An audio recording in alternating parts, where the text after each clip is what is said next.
Olá, hoje a gente vai mergulhar num material que levanta uma daquelas perguntas, sabe? Que a gente se faz a vida inteira. É, é possível fazer a coisa certa pelos motivos errados? E, no fim das contas, isso importa? Quer dizer, se alguém faz uma doação super generosa, mas a única intenção da pessoa é, sei lá, aparecer na foto, ganhar status, o bem que foi feito é anulado por causa disso? A fonte que a gente tem em mãos é um comentário sobre o 6º capítulo do Evangelho de Mateus. E o texto todo gira em torno dessa única ideia, a motivação. Por que a gente faz o que faz? Vamos usar essa análise para explorar o que ela diz sobre a intenção por trás da caridade, da oração e até das nossas preocupações mais comuns, tipo dinheiro, o futuro. A missão aqui é entender a diferença que o nosso motor interno faz segundo essa interpretação. Para começar o comentário, uso uma analogia que eu achei, assim, muito boa. Ele diz que a motivação é como a seiva que corre dentro de uma árvore. A árvore é a ação, os frutos são os resultados. A seiva é invisível, né? Mas é ela que determina a qualidade de tudo. Quer dizer, um ato de caridade, como dar um casaco para alguém com frio, ajuda a pessoa de qualquer forma. O fruto é bom. Mas o texto argumenta que a motivação certa torna a obra melhor. Como assim melhor? O casaco não vai aquecer mais por causa da minha intenção. Pois é, essa é a questão central. O melhor aqui não se refere ao resultado externo, mas à transformação interna de quem pratica a ação. Segundo a fonte, quando a motivação é genuína, focada em fazer o bem por si só, em conexão com um propósito maior, o ato modifica o caráter da pessoa. Ele constrói algo duradouro dentro dela. O texto contrasta isso diretamente com as ações feitas para buscar o aplauso dos outros. A busca por validação, por likes, se a gente for trazer para os dias de hoje. Exatamente. E o comentário descreve essa recompensa, o aplauso, o reconhecimento, como algo totalmente efêmero, passageiro. E mais do que isso, é instável. Tem uma citação direta que diz: hoje louvam, amanhã desprezam. A satisfação que vem da aprovação dos outros é como construir uma casa na areia. Sabe, uma hora a maré sobe e leva tudo. Pode até gerar frustração, porque o reconhecimento nunca é garantido. Entendi. Então, a ação feita com a motivação correta, que o texto chama de secretamente em associação com Deus, seria uma construção mais sólida. É isso. Essa é a ideia. Essa ação se torna uma experiência que perdura na memória de quem a fez, não como um troféu, mas como uma fonte de satisfação genuína. E essa satisfação gera o desejo de repetir o ato. É um ciclo virtuoso. Então não é só uma transação, eu dou algo e recebo aplausos, mas uma transformação. O foco muda do que se ganha para o que se torna. Ok, então vamos levar essa teoria para a prática. O comentário destrincha isso em 3 áreas clássicas, né? Caridade, oração e jejum. Começando pela caridade, o alerta é bem direto. Guardai-vos de exercer a vossa justiça diante dos homens, com o fim de ser desvistos por eles. Fazer o bem para ser elogiado é chamado de hipocrisia. E a fonte vai fundo nisso, afirmando que essas ações, quando o objetivo é puramente humano, são humanistas e carecem de permanência. A recompensa é só a simpatia das pessoas, que, como a gente já viu, é volátil. Pior, o texto sugere que essa satisfação de momento pode virar frustração quando vem o esquecimento, às vezes até por parte de quem foi beneficiado. A pessoa ajudada segue a vida e o doador que esperava a gratidão eterna fica ressentido. Mas alguém poderia argumentar que a caridade pública inspira outras pessoas, não? Quando uma figura conhecida faz uma grande doação e isso vira notícia, não acaba incentivando mais gente a doar também? O comentário aborda isso ou o foco é só na pureza da motivação individual? Essa é uma ótima pergunta. A fonte não chega a explorar essa questão do exemplo público. O foco dela é muito mais micro. É sobre a saúde espiritual do indivíduo. A preocupação do texto não é com a estratégia de marketing de uma campanha, mas com a integridade do coração de quem age. A lógica parece ser: se a sua motivação interna estiver correta, o resto se ajeita. O risco de fazer algo para inspirar é uma linha muito tênue que pode rapidamente virar vaidade pessoal. Faz sentido. Agora, o ponto que realmente me chamou a atenção foi quando o comentário afirma que a motivação hipócrita na oração é considerada pior do que na caridade. Isso me pareceu forte. Por que seria pior? E talvez o motivo de ser pior é que a caridade, mesmo com a intenção errada, ainda produz um bem concreto para um terceiro. O casaco ainda aquece, a comida ainda alimenta, existe um benefício externo. A oração hipócrita, por outro lado, é um ato puramente performático. Ela não tem benefício externo algum e corrompe a relação mais íntima que o texto propõe, que é a com Deus. É uma encenação para uma plateia humana, num palco que deveria ser sagrado e privado. E o texto usa o exemplo dos fariseus, só para a gente contextualizar, os fariseus eram um grupo religioso da época conhecido por uma observância muito estrita e pública da lei, certo? Por isso o exemplo era tão forte. Exato. Eles eram vistos como padrão de piedade.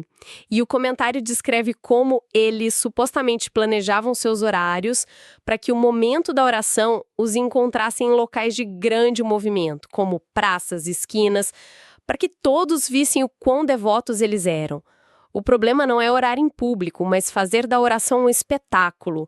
O comentário é duro, afirma que essa oração hipócrita encontra o silêncio de Deus e até pode ser uma ofensa. A recompensa da oração genuína seria a própria resposta divina, algo que a performance nunca alcançaria. E dentro da oração ainda tem outra instrução: não ficar tagarelando, multiplicando as palavras desnecessariamente. A ideia é que Deus já sabe do que a gente precisa. Então o objetivo não é informá-lo, mas criar uma conexão. Sim, o foco muda de um relatório de necessidades para um ato de comunhão. E nesse ponto da comunhão, o texto introduz uma condição que é radical: o perdão. A fonte é enfática ao dizer que se a gente não perdoa quem nos ofendeu, Deus não pode nos perdoar. A falta de perdão é associada a ter uma mente inimiga. Essa parte é impactante. Pedir perdão a Deus enquanto se guarda rancor de outra pessoa é descrito como o maior absurdo. É um ato de hipocrisia máxima, porque o pedido não pode ser genuíno se o coração está fechado. É como pedir água limpa com um copo sujo. Exatamente essa a lógica. A condição interna precisa corresponder ao pedido externo. E essa mesma lógica se aplica de uma forma surpreendente ao terceiro ponto: o jejum. Espiritual com uma cara de sofrimento, um ar de sacrifício. Mas a orientação do texto vira isso de cabeça para baixo. Diz: unja a cabeça e lava o rosto. Ou seja, tome um banho, se arrume, pareça feliz. É totalmente contraintuitivo. É mesmo. A lógica é que demonstrar sofrimento para ser visto pelos outros é uma tentativa de engano. Uma piedade falsa que o comentário compara a uma moeda falsificada. Parece valiosa, mas não tem valor real. E o que é mais interessante é o argumento de que um jejum de rosto triste descreve muito mal a religião de Deus, que o texto insiste em apresentar como algo fundamentalmente alegre e feliz. Então a ideia não é esconder o sacrifício, mas viver a disciplina com uma alegria que reflita a natureza da própria fé. Exatamente. A instrução é mostrar a alegria de servir a Deus sem precisar anunciar: olha, estou jejuando.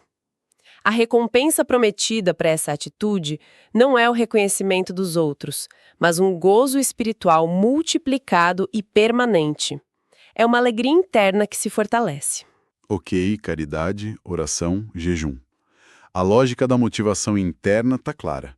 Mas como isso se aplica fora dos atos religiosos na vida cotidiana? O comentário aponta para duas grandes motivações que governam a vida da maioria das pessoas: acumular e se angustiar. Sim, o texto expande o princípio para essas duas áreas. Primeiro, o acúmulo de riquezas. A instrução é: ajuntai para vós outros tesouros no céu. O texto explica isso de uma forma muito prática. Tesouros na terra são vulneráveis. A inflação corrói, maus negócios destroem, ladrões roubam. São ativos de alto risco. Já os tesouros no céu são descritos como permanentes, seguros. Certo. Mas essa ideia de ajuntar tesouros no céu pode soar um pouco abstrata hoje em dia. É quase uma dica de investimento, né? Mudar o portfólio de ativos materiais para o que exatamente? Como a fonte define esse investimento celestial? O comentário esclarece que não é um processo financeiro, claro. O investimento celestial é feito na Terra. Ele se materializa em ações, relacionamentos e prioridades, que têm um valor que transcende o material. Coisas que interessam tanto a pessoa quanto a Deus. E aqui tem um ponto importante. Isso não é um voto de pobreza. O texto não diz para viver na miséria. Pelo contrário, menciona que Deus se interessa pelo bem-estar da comunidade, dos pobres, mas também por vocês. A visão, segundo a fonte, é que haja o suficiente para todos. Então não é sobre não ter dinheiro, mas sobre qual lugar o dinheiro ocupa na sua vida. Exato. É isso que leva à famosa declaração de que não se pode servir a dois senhores, a Deus e ao Deus da riqueza, muitas vezes traduzido como Mamon. É uma escolha de lealdade fundamental, onde você deposita sua confiança, sua segurança. A fonte sugere que quando a visão está nublada por essa lealdade dividida, a vida inteira fica em trevas, confusa. A escolha de um mestre define a clareza com que se enxerga tudo. E essa ideia de ter o foco no lugar errado, de servir a dois senhores, parece ser a ponte perfeita para outra grande armadilha que o texto aponta. A ansiedade, a preocupação constante, a angústia. É a consequência direta. Se a sua segurança está depositada em coisas instáveis, como a riqueza ou a opinião alheia, a ansiedade é o resultado inevitável. Por isso a orientação do texto é tão direta.